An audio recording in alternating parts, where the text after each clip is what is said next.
Care है यहाँ पे, उसको अगर अर्जेंसी है, उसकी लाइफ रिस्क पे है, तो उसकी वेटिंग लिस्ट जो है वो बहुत ज्यादा बढ़ चुकी है, जो NHS का बैकलॉग है। Hello guys, so welcome back again to Hum Tum Indian. मैं हूँ गौरव। मैं हूँ अभी। बहुत ज्यादा ठंड हो रही है यार यहाँ पर, और अभी इस टाइम पे -1 -2 टेम्परेचर हुआ पड़ा है, और हम लोग थोड़ा वॉक करने निकले थे। आज सुबह -7 था। -7 भाई साहब, ऐसा ना सुबह सुबह हीटिंग नहीं चल रही थी घर की, और ऐसा लग रहा था घर इतना ठंडा पड़ा हुआ है। मैंने टेम्परेचर देखा 17 डिग्री टेम्परेचर था घर के अंदर। बट आज हम वेदर और टेम्परेचर पे बात नहीं करने वाले हैं। हाँ, आज हम थोड़ी हेल्थ केयर के ऊपर बात करेंगे कि यहाँ पे क्या सिचुएशन चल रही है। लेकिन अभी थोड़ा वॉक कर रहे हैं, पहले पार्क के अंदर चलते हैं। थोड़ा आज NHS के ऊपर बात करेंगे, क्योंकि काफी सारे लोग UK आ रहे हैं और उनको ये एक्सपेक्टेशन रहती है कि यार यहाँ पे हेल्थ केयर सर्विसेज कैसी है। तो अभी कुछ रीसेंट न्यूज़ चल रही है हेल्थ केयर के ऊपर, तो हम लोगों ने सोचा चलो एक छोटी सी वीडियो आपके लिए बनाते हैं और थोड़ा अपडेट कर देते हैं आप लोगों को भी कि यहाँ क्या सिचुएशन चल रही है। वो देखो सामने बच्चे आए हैं यहाँ पे रॉयल स्पा सेंटर में, कुछ शो होता है ना यहाँ पे, क्रिसमस मूवी वगैरह दिखा रहे होंगे यहाँ पे ना। ये स्पा सेंटर है, यहाँ पे थिएटर शोज और कुछ स्पेशल जो मूवीज वगैरह होती है वो लगती है। तो आई एम श्योर यहाँ पे कुछ क्रिसमस का चल रहा होगा, तभी इतने सारे बच्चे हैं। अच्छा हाँ, सिंड्रेला का शो होगा। मैं कह रहा हूँ हमें पिकनिक के लिए लेके जाते थे, ऐसे टाउन पार्क में ले गए या नहीं, हमें भी मूवी दिखाई थी। हाँ अच्छा, हम आ गए ये वाले पार्क में, और ये है भाई जेफसन गार्डन। ये सामने बीच में कैफे है बड़ा छोटा सा, और इसमें से आप कॉफी वॉफी ले सकते हो, जो कि हम लेने वाले हैं। बहुत ठंड हो रही है, तो आज हॉट चॉकलेट लेते हैं। मैं कहता हूँ बात करने के लिए भी ना कुछ ऐसे चाहिए गरम गरम आगे बात कर सकते। हाँ, तो कॉफी ले ली है हमने और गरम गरम। और इस वीडियो में यार हम बात करना चाहते थे, जो यहाँ पे UK में जो NHS सिचुएशन है ना, वो बहुत ही ज्यादा आजकल क्रिटिकल चल रही है।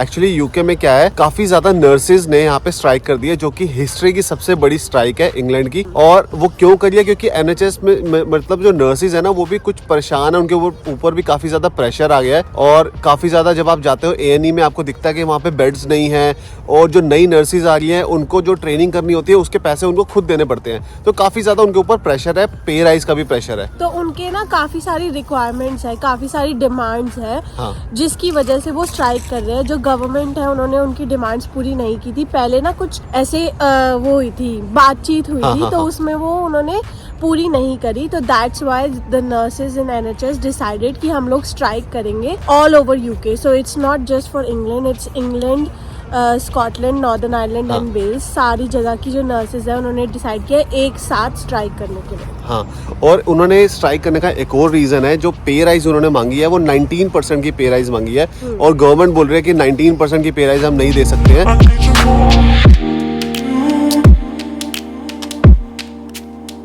तो यार यहाँ पे ना एक चीज मैं क्लैरिफाई करना चाहती हूँ कि यहाँ पे दो चीजें होती है, दो डिपार्टमेंट्स होता है, एक GP होता है और एक हॉस्पिटल होता है। तो जो GP होता है वो आपका जनरल प्रैक्टिशनर है, तो फर्स्ट पॉइंट ऑफ कांटेक्ट जो होता है वो GP होता है। तो GP की जो नर्सेज है वो यहाँ पे इम्पैक्टेड नहीं है, तो उन्होंने डिसाइड किया है कि they don't want to join with the strike.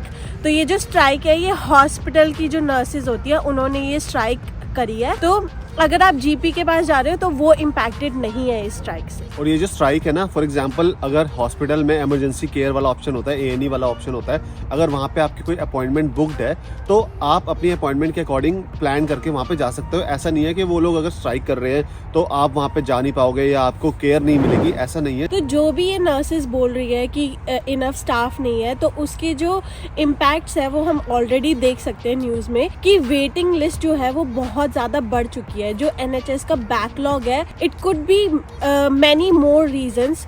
Brexit है और उसके साथ साथ कोविड है, कोविड का भी अभी तक इम्पैक्ट हम देख रहे हैं। तो बैकलॉग बहुत ज्यादा है, बहुत सारे पेशेंट्स जो है वो वेट कर रहे हैं अपनी अपॉइंटमेंट्स के लिए। मैं उनमें से एक हूँ।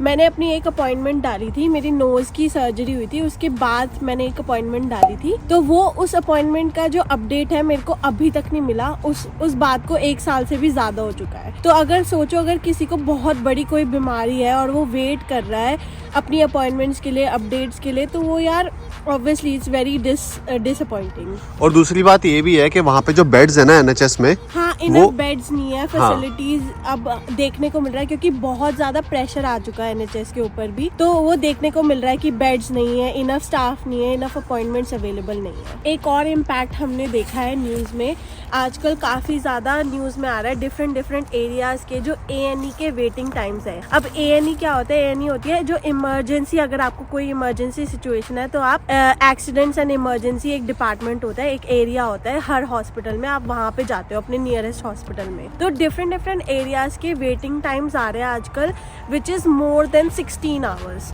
तो अगर आप किसी एक्सीडेंट में हो या कोई इमरजेंसी सिचुएशन है तो वेटिंग आवर्स जो है वो अप टू 16 आवर्स हो चुके हैं किसी जगह पे। बहुत कम सिचुएशंस में जो वेटिंग आवर्स है वो 4 आवर्स है। तो यार ये सब सिचुएशन देखने के बाद आपको पता लग सकता है कि एनएचएस पे कितना प्रेशर है और there is definitely something going on, that's why NHS की जो नर्सेज है वो स्ट्राइक पे जा रही है। और यार यही वजह है जिसकी वजह से इन्होंने हेल्थ केयर वर्कर वीज़ा यहाँ पे निकाला है, क्योंकि एनएचएस के ऊपर इतना ज़्यादा प्रेशर है, उनके पास लोग नहीं है काम करने के लिए। और इंडिया से अगर कोई आता है, मतलब कोई हेल्थ केयर वर्कर पे तो कहीं से भी आ सकते हैं, लेकिन जितने भी टैलेंटेड लोग हैं अगर वो यहाँ पे आएंगे तो ऑब्वियसली एनएचएस को भी हेल्प मिलेगी। इसी रीज़न से ये जो है शॉर्टेज ऑक्यूपेशन लिस्ट में जो है ये ऐड करते रहते हैं सारी की सारी जो जॉब लिस्ट होती है। तो जो नर्सेज है वो डेफिनेटली एडेड है, इनके लिए स्पेशली एक अलग से वीज़ा निकाला गया है which is health care worker visas, and there is a lot of jobs coming up अगर आप एक हेल्थ केयर वर्कर हो। लेकिन आपको ये ध्यान रखना पड़ेगा कि कंडीशंस थोड़ी डिफिकल्ट हो सकती है, डिपेंड, क्योंकि हम ये सब न्यूज में ही सुन रहे हैं, है ना। हाँ। तो नर्सेज की ऑब्वियसली वेजेस कम है, उनके ऊपर प्रेशर ज्यादा है, तो ये सब जो रियलिटी है वो सब आप देख के आना और प्रिपेयर होके आना अगर आप हेल्थ केयर वर्कर वीजा पे आ रहे हो। और यार हेल्थ केयर वर्कर वीजा पे ना सैलरी की एक्सपेक्टेशन बहुत ज्यादा मत रखना, बहुत ज्यादा सैलरीज नहीं होती है यहाँ पे, लेकिन एक आपके पास अपॉर्चुनिटी है अगर आप इस लाइन में ऑलरेडी काम कर रहे हो, इंडिया में हो या किसी और कंट्री में हो, और अगर आप यूके आना चाहते हो तो ऑब्वियसली बहुत अच्छी कंट्री है यार ये। अगर आप यहाँ पे आते हो तो एक बहुत ही अच्छी एक गोल्डन अपॉर्चुनिटी है आपके लिए, एक ऑप्शन हो सकता है, क्योंकि this visa also gives you an opportunity कि 5 साल अगर आप इस वीजा पे रहोगे तो आप सेटलमेंट ले सकते हो यहाँ पे। तो अब जो ये एनएचएस में जो नर्सेज हैं ये लोग स्ट्राइक पे जा रही हैं, तो इससे पेशेंट्स को क्या फ़र्क पड़ेगा? मतलब जो हम जैसे लोग हैं या फिर हमें अगर केयर चाहिए हो वहाँ पे या कोई पेशेंट है उसको क्या फ़र्क पड़ सकता है? तो सबसे पहले तो अगर कोई अर्जेंट केयर है यहाँ पे, उसको अगर अर्जेंसी है, उसकी लाइफ रिस्क पे है, तो उसको 999 पे कॉल करना है, वो सर्विसेज अभी भी चल रही है। और अगर नॉन अर्जेंट केयर है तो 111 पे आपको कॉल करना पड़ेगा। और दूसरा, यहाँ पे जो कैंसर ट्रीटमेंट का जो एक एरिया होता है या फिर जो अदर इमरजेंसी का जो एरिया होता है या फिर जो टेस्टिंग होती है, अर्जेंट टेस्टिंग होती है, वहाँ पर पार्शली स्टाफ्ड है वो वाली जगह, मतलब वहाँ पे स्टाफ जो है वो थोड़ा कम रहेगा, लेकिन वो भी चल रही है। इमरजेंसी केयर जो होती है, जो इमरजेंसी अपॉइंटमेंट्स वगैरह है, वो तो इम्पैक्टेड नहीं है ज़्यादा, बट जो रूटीन अपॉइंटमेंट्स है, अगर आपके कोई रूटीन चेकअप्स होते हैं, कोई रूटीन अपॉइंटमेंट्स हैं आपकी, वो अफेक्टेड होगी, दे आर बैडली अफेक्टेड, क्योंकि वो वाला जो पूरा स्टाफ है वो अवेलेबल है ही नहीं। तो जो आपकी रूटीन की अपॉइंटमेंट्स है वो डेफिनेटली आगे की डेट्स पे पोस्टपोन हो जाएगी, वो नहीं मिलेगी। और अगर कोई अपॉइंटमेंट आपकी ऑलरेडी बुक्ड है हॉस्पिटल के अंदर तो उस टाइम पे आप जा सकते हो, आपकी वो अपॉइंटमेंट जो है ऑटोमेटिकली कोई इन्होंने पोस्टपोन नहीं करी है। अगर वो करेंगे तो आपके पास लेटर या ईमेल आ जाएगी, बट अगर आपकी ऑलरेडी अपॉइंटमेंट बुक्ड है तो आप वहाँ पे डायरेक्टली जा सकते हो। इसी के अलावा जो जीपी है या डेंटिस्ट है, वो सर्विसेज जो है बिल्कुल भी इफेक्ट नहीं करी है। तो उन सर्विसेज के पास आप जैसे कि अपना जो केयर आपको चाहिए, जीपी के पास आप जा सकते हो या डेंटिस्ट है उसके पास आप जा सकते हो, तो ये सारी चीजें जो है वो अफेक्टेड नहीं है। और नर्सेज की जो पहली स्ट्राइक है वो आज थी, which is 15th of December। और अगर इन डिस्कशंस के बाद, आज की स्ट्राइक के बाद कोई और आगे डिस्कशंस नहीं होती, तो जो नेक्स्ट स्ट्राइक है वो होएगी 20th December को। तो ये यार बेसिकली हम चाहते थे कि आप लोगों के साथ यहाँ पे शेयर करें, क्योंकि हम लोग अब यूके में रहते हैं, यूके का लाइफस्टाइल शेयर करते हैं, तो एनएचएस में अगर कुछ चल रहा है आप लोग अफेक्ट ना हो उससे, तो हमने सोचा कि एक वीडियो आपके साथ जो है वो बना दे, एक अपडेट दे दे चल क्या रहा है, क्योंकि काफी सारी न्यूज आ रही है, ये इंटरनेशनल न्यूज बन जाती है ये सारी जो न्यूज होती है।